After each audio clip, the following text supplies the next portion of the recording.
Kembali lagi dengan saya di sini, Badrun Romero. Film yang kali ini saya kupas tuntas dan saya rasa menarik sekali. Ceritanya lebih kejam dari sinetron di TV-TV lokal. Kisah seorang pria Malang yang mempunyai istri cantik jelita yang berjuang dari pagi sampai malam menghidupi istrinya. Tapi ujung-ujungnya hanya petaka dan kematian menantinya. Karena disebabkan oleh istrinya yang rupawan ini. Konflik ini juga melibatkan adik si pria yang ternyata ahli bela diri, Romance dan Wuxia. Film ini mempunyai dua judul, Wusong Bloody Battle with Lion Host dan The Legend of Justice Wusong yang rilis awal tahun ini. Sebuah film yang awalnya iseng saya download karena covernya menarik. Ternyata filmnya sangat bagus. Dibintangi oleh aktor Ding Hai, Crystal Zhang, Zheng Weihua, dan Liu Kun. Tanpa banyak basa-basi, yuk kita putar intronya.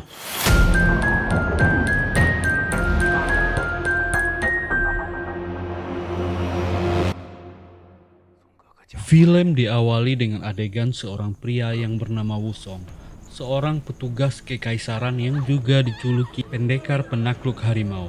Dia duduk di sebuah bangku dan berkata, "Sejak kecil kakak mengajariku tata krama. Paham rasa malu dan jangan membunuh orang tanpa sebab. Dan hari ini aku melanggarnya." Dia bangkit dari duduknya, melewati ruangan yang sudah hancur karena pertarungan. Para wanita di gedung itu ketakutan ketika Wusong lewat. Para pengawal bergeletakan di lantai. Tak ada yang bisa menghentikan Wusong keluar dari gedung ini. Apa yang sebenarnya terjadi? Kita kembali flashback ke 3 bulan yang lalu.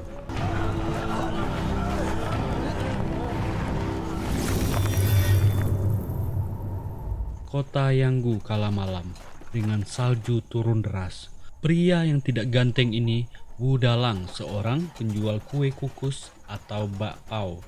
Dia dalam perjalanan pulang sehabis menjajakan dagangannya. Sementara itu, 2 orang preman sedang mengintip melalui jendela sebuah rumah. Pemandangan indah rupanya. Wanita cantik jelita ini bernama Pan Jinlian. Dia sedang mengadon adonan untuk kue.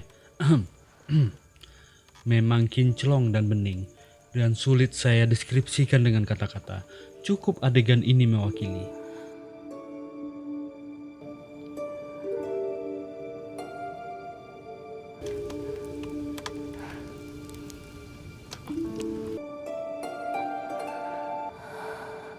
Ketika kedua preman ini sedang asik dan tenggelam dengan fantasinya, Wulang membentak kedua pria ini. Ternyata Jinlian adalah istri dari Wulang. Kok bisa? Jangan tanyakan saya, kenapa wanita secakep ini bisa jadi istri Wulang. Kedua preman ini tentu saja tidak takut dengan Wulang. Dari ukuran fisik aja dia sudah kalah. Dan akibatnya tentu saja Wulang dipukuli oleh kedua preman ini. Mendengar keributan, Jinlian keluar dari rumah dan melihat Wulang yang dipukuli secara barbar. Kedua preman ini tidak takut, malah menggoda Jinlian. Tapi ketika melihat Jinlian memegang kayu, mereka memilih mundur. Wulang yang ditolong istrinya sempat-sempatnya menyombong kalau dia bertemu kedua preman ini lagi, dia akan memukuli mereka. Jinlian tidak menanggapi dan membantu membereskan dagangan Wulang. Besoknya, Wulang ke pasar membawa kue dagangannya. Dia dicegat Dasan, pemuda penjajah buah di pasar kenalannya ini, mungkin salah satu dari sangat sedikit dari teman Wulang. Sambil mengobrol, mereka dikejutkan dengan kerumunan dan arak-arakan dari arah gerbang kota. Ternyata seorang pendekar pengembara yang berhasil membasmi para bandit yang sering mengganggu perbatasan kota Yanggu. Dia dijuluki pendekar pembunuh harimau yang bernama Wusong. Masyarakat kota Wusan dengan gembira menyambut pahlawan kota mereka. Semuanya mengeluh-ngeluhkan Wusong. Tak disangka Wusong adalah adik dari Wulang. Mereka telah berpisah sejak Wusong remaja. Ketika dia memutuskan untuk mengembara dan belajar kungfu. Saking gembiranya, Wulang mengambil tangga untuk naik ke tempat yang lebih tinggi, supaya bisa dilihat adiknya. Awalnya gua kira Wusong tidak akan mengenali kakaknya lagi, karena sudah lama terpisah. Ternyata saudara itu lebih kental dari darah. Wulang saking gembiranya kehilangan keseimbangan dan terjatuh dari tangga yang dinaikinya. Wusong yang melihat kakaknya terjatuh segera turun dari tandu dan berlari menolongnya. Dia mengabaikan para pengawal kota dan masyarakat yang mengerumuninya. Kedua saudara ini bertemu setelah sekian lama berpisah. Wulang sangat gembira melihat adiknya tumbuh besar dan sudah menjadi ahli kungfu yang hebat. Para penduduk tidak menyangka Wulang yang sering mereka remehkan dan ejek ternyata kakaknya Wusong, pendekar pembunuh harimau. Wulang mengajak Wusong pulang ke rumah untuk sembahyang ke ayah dan ibu mereka. Wusong pun mengabaikan para pengawal yang ingin membawanya ke kediaman pejabat kota. Rumah Wusong, Jin Lian yang sedang memasak, heran mendengar suaminya sudah pulang terlalu awal. Ketika diperiksa, dagangannya masih banyak tersisa. Wulang menyuruh Jin Lian untuk masak yang banyak, karena adiknya Wusong datang. Jin Lian tentu pernah mendengarnya, tapi dia belum pernah bertemu dengan Wusong. Jin Lian yang pertama kali melihat Wusong langsung terpesona. Mungkin dia tak habis pikir adiknya kok jauh lebih ganteng dari kakaknya. Dari tatapan Jin Lian kita tahu dia kagum melihat Wusong. Wusong memberi salam kepada kakak iparnya, tentu saja tanpa perasaan apa-apa. Berbeda dengan Jin Lian yang merasakan hatinya berdebar melihat Wusong. Dalam budaya Cina, kakak dan kakak ipar adalah pengganti orang tua, apalagi orang tuanya sudah meninggal.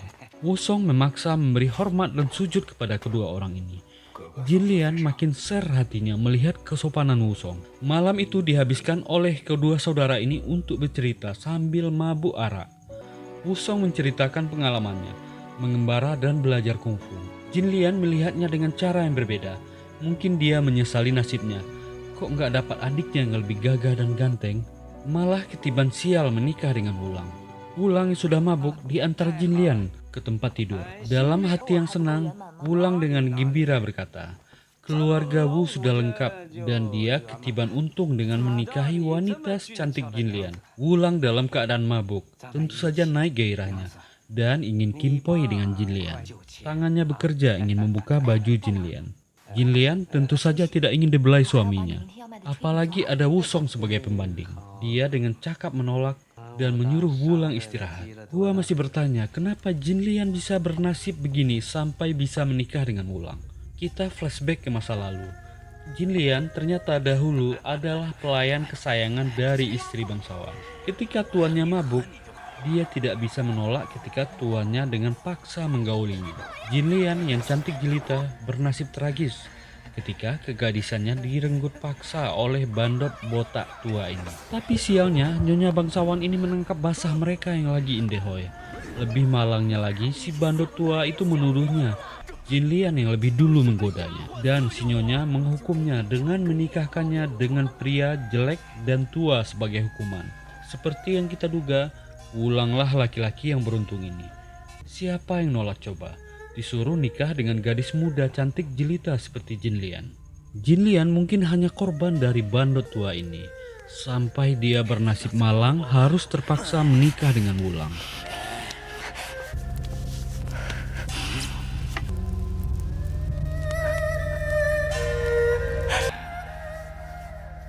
Tiba-tiba Jin Lian mendengar suara dari belakang. Ternyata Wusong yang lagi mandi. Melihat bentuk tubuh tegap dari Wusong, dia terpukau dan terdiam.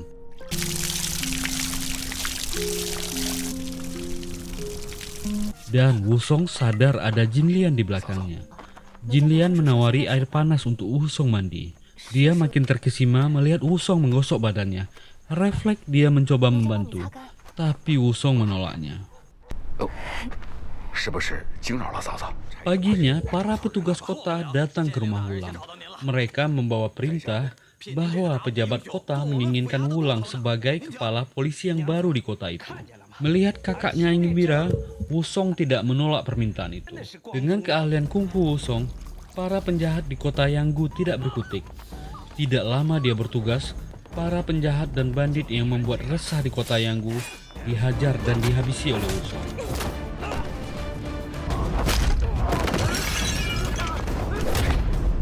Kejadian itu membuat dia semakin dikagumi oleh masyarakat Yanggu. Mereka semua sangat hormat dan kagum kepada kepala polisi yang baru ini. Pavilion burung terbang. Ini adalah rumah bordil yang paling terkenal dan mahal di kota Yanggu.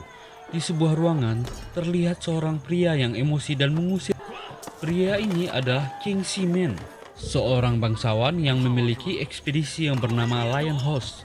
Simen walaupun sudah beristri, tapi burungnya nggak pernah puas dan selalu mencari tambahan di tempat ini. Satu pun dari wanita penghibur ini tak ada yang menyenangkannya.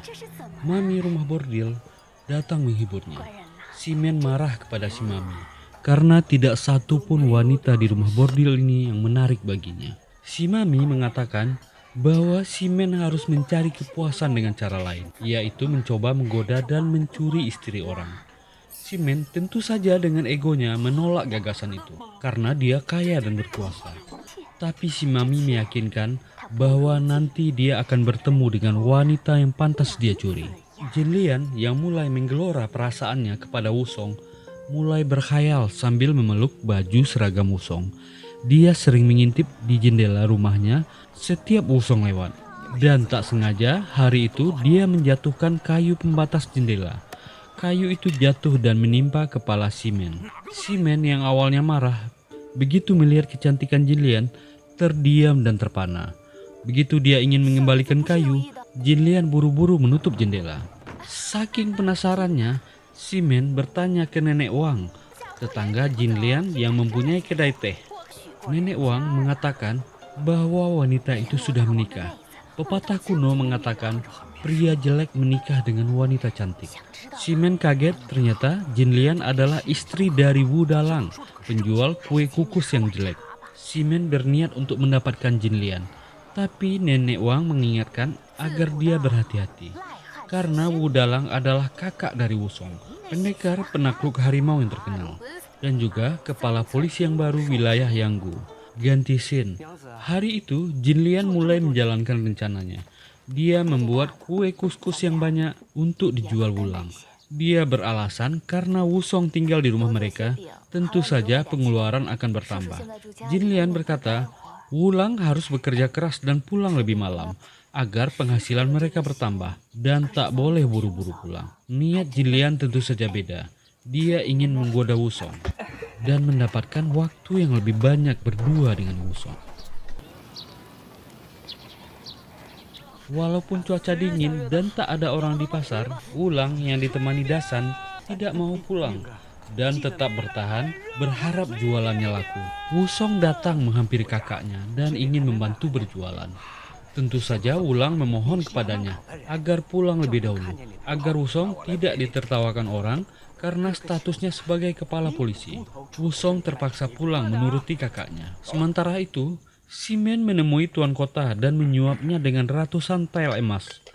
Tuan kota yang korup ini tentu saja senang dan menanyakan apa yang Simen inginkan darinya. Simen meminta supaya dengan cara apapun dia harus menugaskan Wusong untuk bertugas keluar kota untuk beberapa minggu. Di rumah, Jin Lian pun berdandan dan menyiapkan makanan sambil menunggu Wusong pulang. Wusong pun pulang dan disambut gembira oleh Jin Lian. Dia menemani Wusong makan dan minum arak.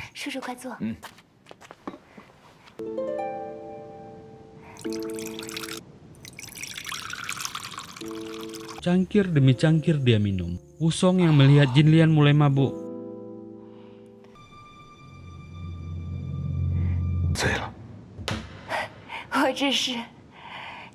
dan mulai menggodanya, memilih menghindar. Sentuhan demi sentuhan, Jin Lian mencoba merayu Wusong.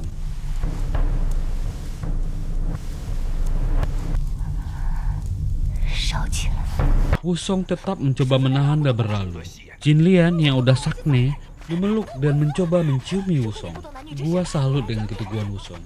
Dia malah menempiskan tubuh Jin Lian dan mencoba menasihatinya bahwa yang dia lakukan salah.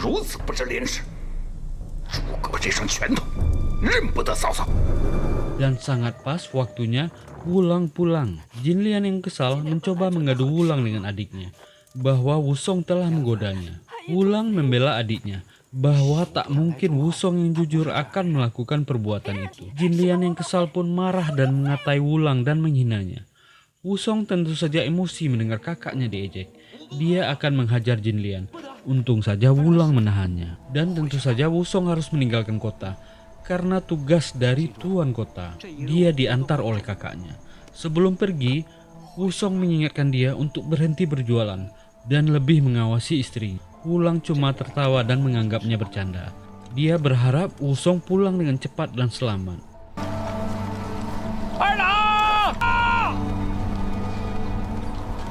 Ximen mulai menjalankan operasinya.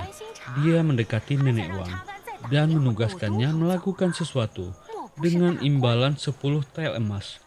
Nenek Wang tentu saja gembira dan menerimanya. Dan mulailah Nenek Wang mendekati Jin Lian dan memintanya menjahitkan pakaian di rumah Nenek Wang. Ketika dia sedang memilih bahan, Ximen datang dan tentu saja sudah diatur. Dia mengenalkan Jin Lian ke Ximen. Inilah orang yang memesan baju yang dijahit dan mengingatkan soal tongkat yang dijatuhkannya. Apalagi dengan bumbu-bumbu Nenek Wang, bahwa Tuan Ximen adalah orang yang sangat kaya. Jin Lian buru-buru pulang dan Nenek Wang tidak menahannya. Ximen pun protes, tapi Nenek Wang mengatakan bahwa buaya harus sabar untuk mendapatkan mangsanya. Benar juga ya. Besoknya Ximen pun datang lagi. Ketika Jin Lian sedang menjahit, Nenek Wang pun meninggalkan mereka beralasan untuk membuat teh. Ximen pun menjalankan modusnya dengan memberikan perhiasan sebagai upah ke Jin Lian karena dia tidak membawa uang. Jin Lian menolaknya karena merasa itu terlalu mahal. Buaya ini mulai memaksa dan memasangkan hiasan rambut ke kepala Jin Lian. Ganti scene, Wulang terlihat menunggu istrinya pulang. Jin Lian datang dan mengatakan dia dari rumah Nenek Wang, tapi ada bau arak di tubuh Jin Lian. Wulang menanyakannya. Jin Lian pun marah karena Wulang tidak bisa mengurungnya di rumah. Jin Lian pun kembali menyinggung dan menghina Wulang karena tidak membelanya setelah digoda Wusong. Jin Lian mulai berias dan bersiap-siap ke rumah Nenek Wang.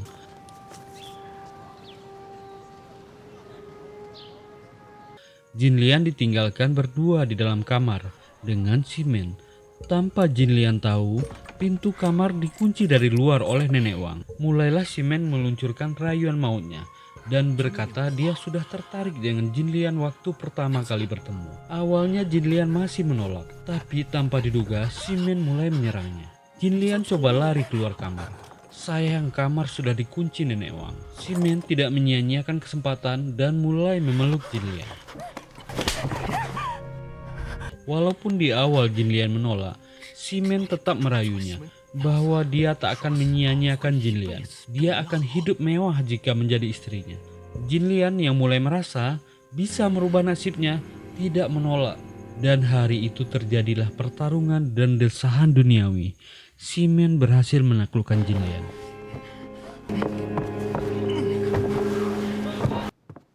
Beberapa waktu berlalu, Nenek Wang bergegas ke kamar. Dia sudah tahu Ximen udah berhasil kimpoi dengan Jin Lian. Pura-pura kaget, dia berteriak dan marah kepada Jin Lian bahwa dia sudah menggoda Ximen dan dia akan mengadukan peristiwa ini ke Wudalang. Dia berkata ini tak bisa diterima. Mereka melakukan perzinahan di rumahnya.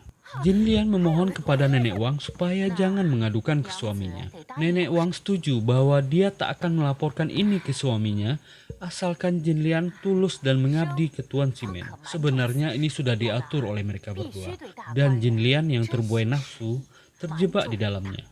Sejak hari itu mulailah Jin Lian menjadi budak nafsu Ximen. Wusong sampai di tempat yang ditugaskan oleh Tuan Kota. Ternyata dia diminta mengantarkan barang. Setibanya di sana, Wusong sudah mulai curiga melihat tempat dan gerombolan yang ada di tempat itu. Ketika penjaga memeriksa muatan yang ada di dalam kereta, dia malah menyerang Wusong dengan goloknya. Wusong yang sudah siaga berhasil mengelakkan serangan ini. Ternyata ini adalah sarang para bandit. Dan mulailah terjadi pertarungan. Di awal pertarungan, Wusong masih menjaga para pengawal kota yang ikut bersama. Walaupun Wusong dikeroyok, karena kungfunya yang tinggi, para bandit ini tidak bisa menyentuhnya. Bos bandit ini mengatakan bahwa dia sudah dibayar oleh seseorang untuk membunuh Wusong dan memastikan Wusong terbunuh hari itu. Pertarungan dilanjutkan, bos bandit ini menyerang Wusong dengan goloknya. Dengan kungfunya, Wusong menahan golok di depannya. Tanpa disangka, pengawal kota yang bersamanya menyerang Wusong dari belakang. Para pengawal ini berkhianat dan mengatakan mereka juga telah dibayar. Tanpa ampun, Wusong mulai menyerang dengan goloknya dan membunuh para bandit ini. Dia berhasil meninggalkan camp para bandit ini.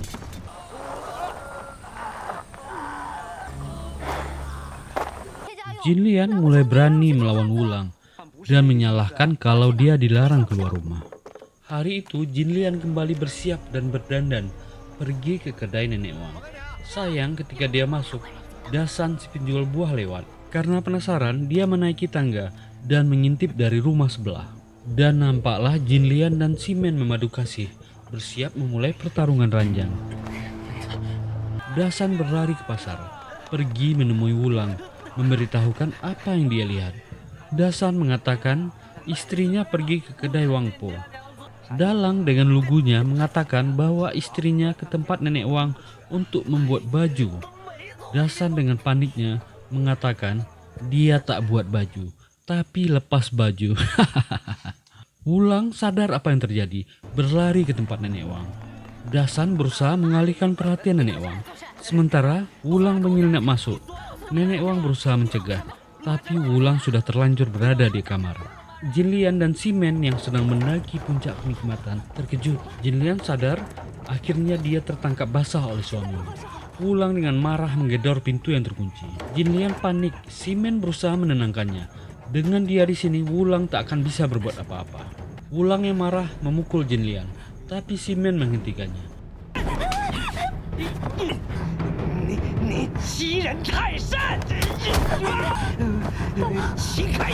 Sayangnya, Wulang bukanlah lawan dari Simen. Dia kena hajar dengan parah.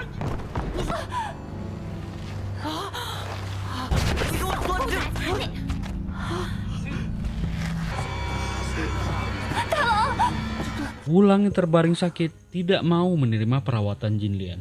Dengan marahnya dia berkata, ketika adiknya kembali, dia tak akan mengampuninya. Jin Lian yang panik mengadu ke Nenek Wang dan Simen. Simen sebenarnya cukup cemas. Orang-orang suruhannya belum melapor. Mereka berhasil membunuh Wusong. Nenek Wang mengatakan punya satu cara yang bisa digunakan. Dalam keadaan parah, Wulang membutuhkan obat, dan kita akan memberikan dia obat itu. Lalu obat itu kita campur dengan racun, dan obat bercampur racun mulai dimasak Jin Lian. Dia sudah kehabisan akal. Walaupun dia ragu, tapi termakan bujukan Nenek Wang, akhirnya dia melaksanakan rencana ini. Dan Jin Lian beserta Nenek Wang melaksanakan niatnya, memberikan obat untuk Wulang. Dengan senyum manis yang memikat, Jin Lian membujuk Dalang untuk meminum obatnya. Wulang yang awalnya menolak, tapi dengan bujuk rayu Jin Lian yang meminta maaf, Nenek Wang pun ikut membantu bahwa Dalang harus sembuh untuk menunggu adiknya pulang. Dalang memang orang baik. Setelah istrinya dengan tulus meminta maaf, dia bersedia melupakan itu. Jin Lian sempat ragu sejenak. Dia mulai ragu melihat kebaikan Wulang yang memaafkan. Tapi Nenek Wang mendesak terus. Nenek Wang memaksakan obat itu ke Wulang. Dan Wulang pun sadar dia telah diracun.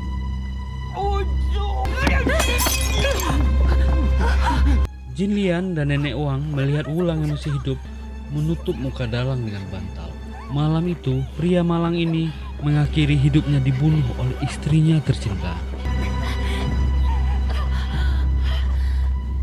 Wusong berhasil kembali ke kota Yanggu untuk memenuhi janjinya pulang dengan selamat untuk kakaknya. Di perjalanan, dia bertemu Dasan dalam keadaan luka parah. Dasan yang ketakutan tidak mengenali Wusong. Wusong makin curiga melihat keadaan Dasan yang babak belur, dan Dasan pun menyadari bahwa Wusong telah tiba. Dia menceritakan kakak Wu sudah dibunuh oleh Simen dan Jin Lian. Wusong bergegas ke rumah kakaknya.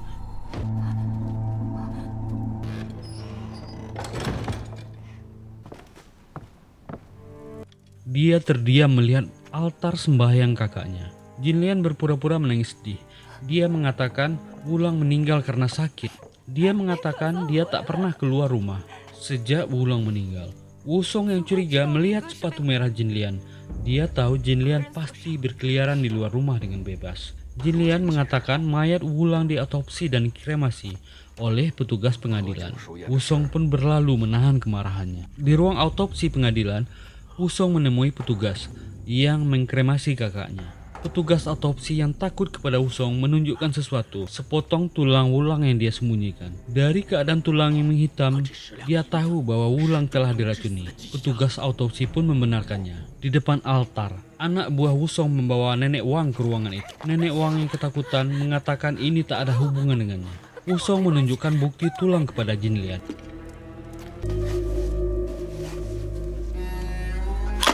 Wusong mengacungkan goloknya dan meminta mereka berdua mengaku kejadian yang sebenarnya. Mereka berdua ketakutan. Jinlian mengatakan Nenek Wang lah menyarankan agar Wudalang diracun. Nenek Wang pun saling berbantahan dengan Jinlian.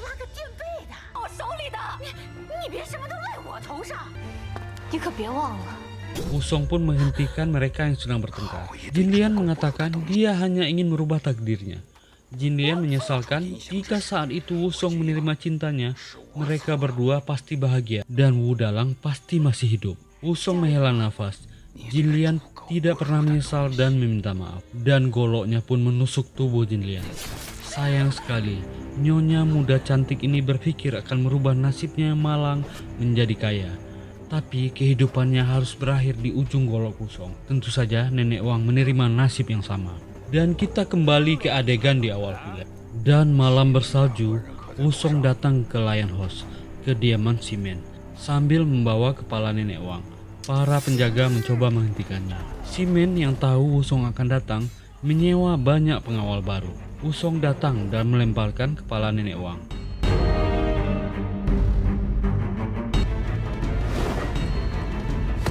Shimen pun marah dan memerintahkan anak buahnya menyerang Wusong. Perkelahian pun dimulai. Sayangnya para pengawal ini bukanlah tandingan Wusong. Puluhan pengawal Shimen dihabisi dengan mudah oleh Wusong. Shimen akhirnya berkelahi dengan Wusong. Walaupun Shimen juga ahli kungfu, dia bukanlah tandingan Wusong. Shimen dan para pengawalnya mengeroyok Wusong.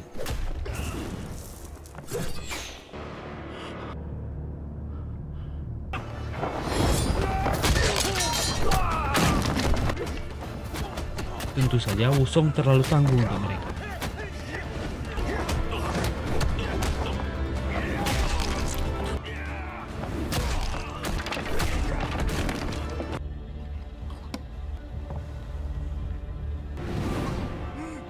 Dan beberapa pukulan dan tendangan maut menghabisi nyawa Shimen. Malang nasib bangsawan ini. Karena nafsu bejatnya, hidupnya berakhir dengan tragis. Wusong pun keluar dari Lion House setelah membalas dendam. Dan film pun berakhir. Oke teman-teman dan sahabat-sahabat, siapakah yang harus disalahkan di sini? Wulang yang lugu yang bernasib mujur dapat istri cantik tapi ujung-ujungnya harus meregang nyawa? Atau Jinlian yang ingin merubah nasibnya, yang mungkin merasa bosan punya suami jelek dan hidup miskin? Atau Wusong? Nggak mungkin ya, dia hanya membalas dendam untuk kakaknya.